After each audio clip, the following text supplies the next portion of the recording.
Good morning. This is Terry Kuti with Deep Sea Foundation. Welcome to the Deep Sea Foundation educational channel, where we talk about topics related to breast cancer and, in particular, breast reconstruction. I'm very honored today to have another healthcare provider, and her name is Tara Williamson. Tara is a certified areola tattoo artist, also a scar camouflage tattoo artist, a breast cancer survivor herself, a nurse, and an advocate and speaker.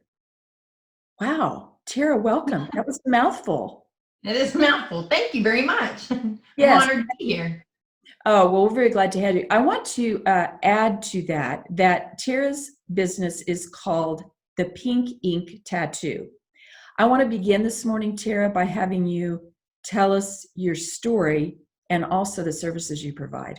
We'll have all that information at the end of the video when we're done. Okay, great.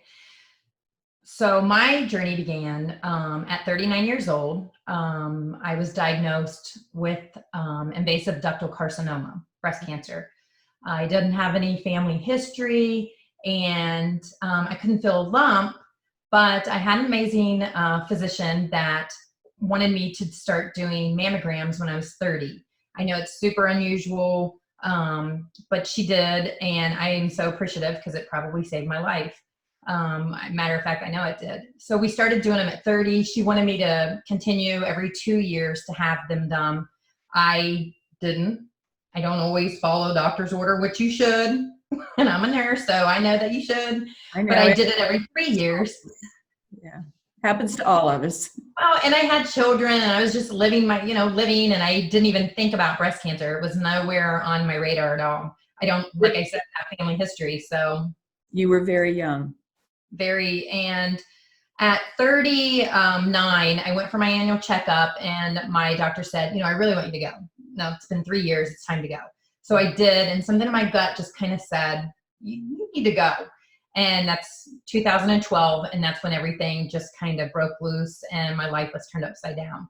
I went and saw my breast surgeon, who recommended a lumpectomy with radiation and tamoxifen, which is an oral, hormone blocker. And I just knew in my gut, and I know me emotionally and mentally, that just wasn't the right option for me. So I did a lot of research, prayed a lot, talked to my family, looked at my nursing books, and I just knew what would be best for me was a double mastectomy. And I was ready to accept the fact that I wouldn't have breast if they couldn't do reconstruction. I just wanted to live, and that was the main important thing to me. So unfortunately, she was not on that same mindset, and we kind of butted heads a little bit. And she talked me into a lumpectomy after a few weeks of trying to get it scheduled. The insurance was kicking back for the double mastectomy. Then my dad passed away during the middle of all of this. So I just felt like I didn't have a voice, and I couldn't stand up for myself any longer. I was just beat. And so on the way home from him dying and me leaving the hospital, and he lived in Ohio and I'm based in North Carolina, I was driving home, and she called me and said, we're just going to have to do a lumpectomy, and we're doing it on March 29th. And I was devastated. I moved forward and had it done. And that's when they found out it had become invasive. So it was actually worse than they first originated. And during that week after that surgery, something in me, just a fire started. And I just thought, I'm my only advocate. Like, I have to stand up for myself. So I went in there for my post-op, and I said, hey, listen, if you can't listen to what I'm saying that's best for me, and let me, talk to you about that other option, I got to go. Like, I have to find a different surgeon, because this isn't what I want. And you knew this isn't. So long story short, she did agree, especially after the pathology and everything else came back. And we ended up having the double mastectomy on May 29th, 2012.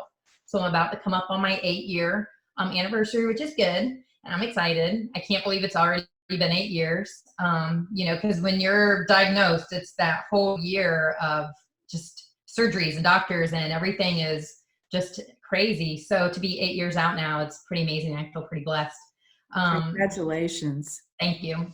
And so when I had that done, the option was given to me for the expanders, which go in, they don't have any saline. It expands your muscle. It was under the muscle and your skin. And that's what we did over the summer. And then we waited and did the exchange where they removed the expanders and add the permanent implants. And that was 5 days before Christmas.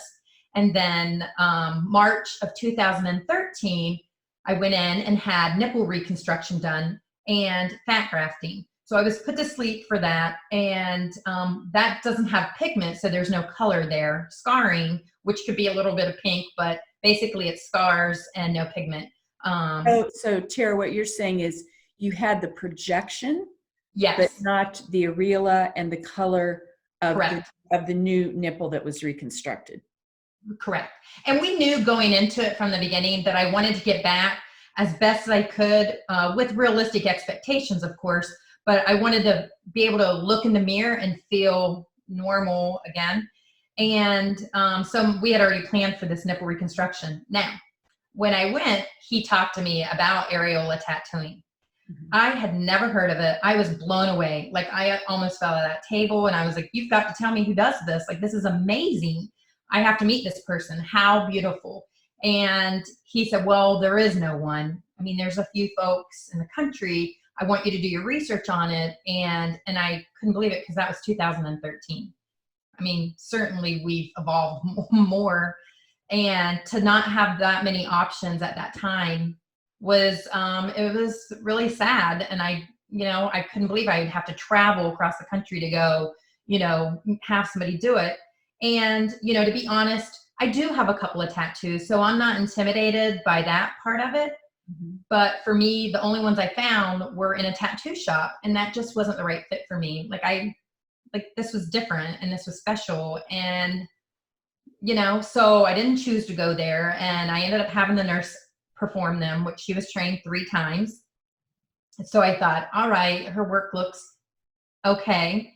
I don't really have any options. And so I'll go ahead and move forward. And at that visit, the weekend prior, just to back up, I was with my girlfriends and they were like, what color are you going to choose? Oh my gosh, you can do whatever you want. And so we were looking at lipstick and going over stuff, and it was exciting. And I thought, oh my gosh, like, I can have a voice now. I'll choose this. And then when I got there that Monday, that just wasn't the case. Like, I was given 3 options: bubblegum pink, nude, or chocolate brown, and then 3 different sizes. And, and I was like, can you mix it? Like, is there anything else that looks real? And she was just like, no, this is what we have. But it looks good. Tara, will look good. And, I just moved forward and started having it done in this room that felt like a procedure. It was her music. It was her ambiance, like everything. I just felt like another procedure. Yeah. And I wasn't very comfortable. And then it was so painful. And so I looked at her and I said, can you use lidocaine? Like, I'm a nurse, you're a nurse. Is there any, come on, there's got to be a way. There's got to be lidocaine, topically, something. She's like, oh, no. We don't use lidocaine. And I said, well, nobody uses lidocaine. She said, no, nobody uses to do this procedure. And I went, that's just unacceptable. Like, I can't even believe that. So I almost left with half a nipple, and I just bared down and had it completed. And I walked out of that room, and there's like a long hallway that's got a little light over it. And as I'm walking down that hallway, that's when my life just changed forever, because I just felt something come over me. So just warm, and it just came over me and said, you have to do this. Like, you're going to do this and you have to do this. So I walked through that door. That was your enlightenment moment and your segue into the work you're doing now. Yeah, absolutely. I was happy being a nurse. I loved doing what I did. But I walked through that door, my plastic surgeon was standing there, and I love him. And he was just like, well, so what do you think? And I said, that's unacceptable. Like, I'm going to go train with the best in the world, and I'm coming back and doing this because we deserve the best. And he said, do it. And 8 months later, I called him and said, hey, I want to show you something. And he was like, can you be here at 1? And I said, sure.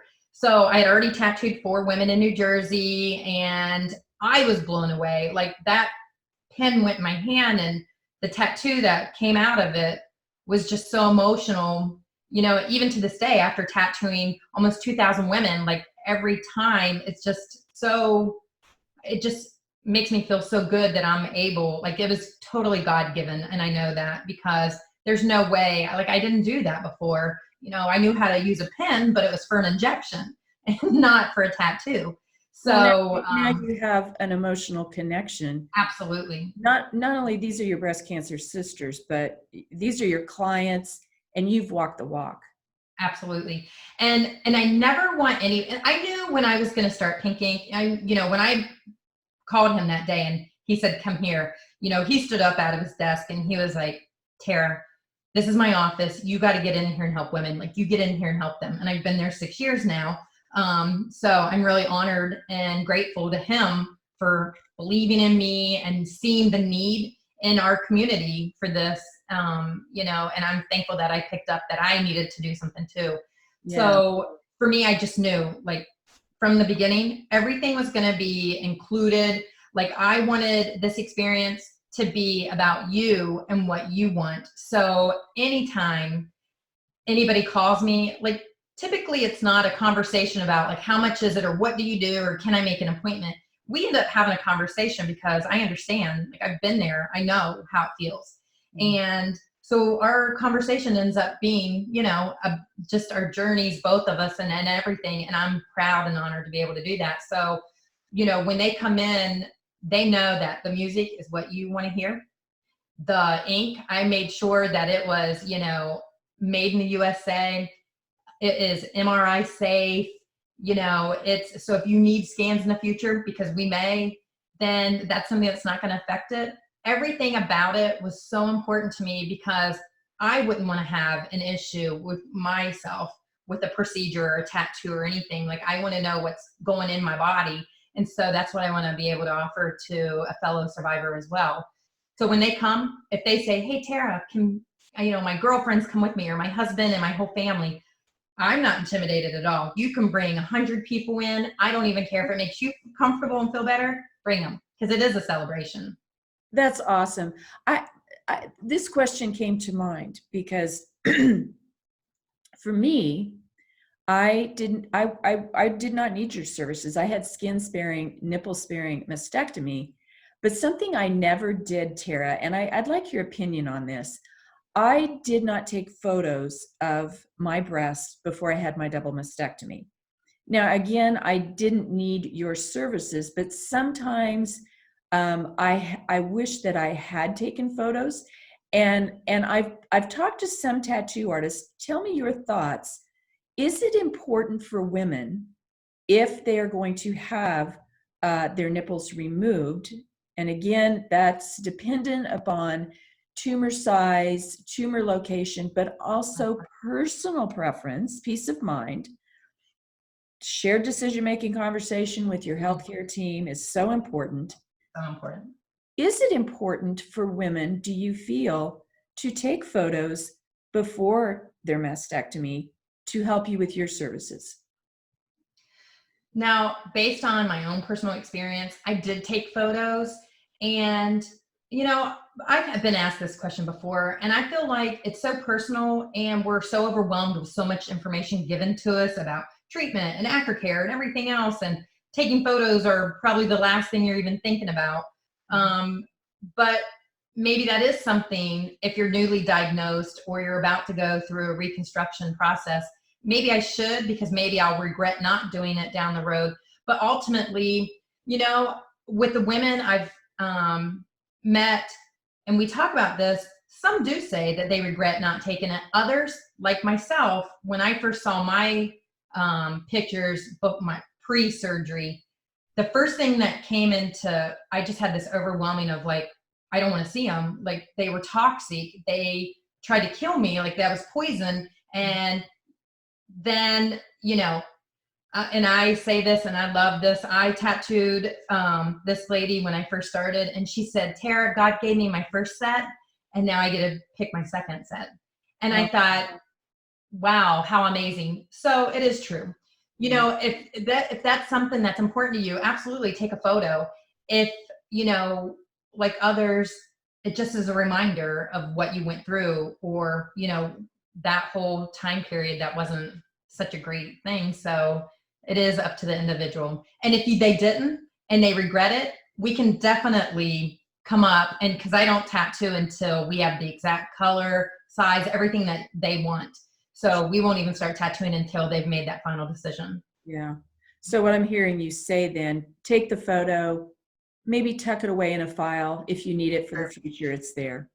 Absolutely. Tara, thank you so much for this wonderful information today. All of her information for our viewers for Pink Ink Tattoo and for Tara Williamson's information will be at the end of our video. I want to thank you for joining us today. Thank you for the service that you provide for breast cancer patients. That really is a service that helps them move beyond the diagnosis. This is kind of the finishing touches, if you will, for those who have lost their nipple and areola. I'd love to have you on the program again, Tara. So perhaps we will do another video in the future to ask more questions. But again, thanks so much for joining us today. Thank you so much, and I'm honored. Thank you. All right. Thank you so much for watching the Deep Sea Foundation channel. Please like our video and comment below if you have any questions for myself or Tara regarding this or any other topics that you would like us to cover. Thank you.